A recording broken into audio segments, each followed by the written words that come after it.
திம்பம் மலைப்பாதை என்பது சத்தியமங்கலம் புலிகள் காப்பக எல்லைக்கு உட்பட்ட பகுதியில் உள்நுழைந்து தமிழ்நாடு கர்நாடக இரு மாநில எல்லையை இணைக்கிறது.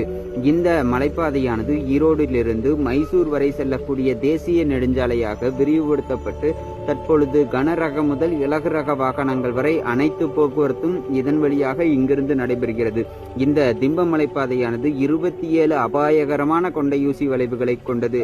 இதில் மிக கவனமுடன் பயணித்தால் மட்டுமே இந்த கொண்டையூசி வளைவுகளை ஆபத்தில்லாமல் அச்சமில்லாமல் கடக்க முடியும். இந்த திம்பத்தை ஒட்டிய கிழக்கு தொடர்ச்சி மலைகளும் நீலகிரியை ஒட்டிய மேற்கு தொடர்ச்சி மலைகளும் இதன் அருகாமையில் தான் ஒன்றாக இணைகிறது. தமிழ்நாட்டிலேயே கிழக்கு தொடர்ச்சி மலைகளையும் மேற்கு தொடர்ச்சி மலைகளையும் உள்ளடக்கிய ஒரே வனவிலங்கு மற்றும் புலிகள் சரணாலயம் சத்தியமங்கலம் புலிகள் காப்பக பகுதியாகும்.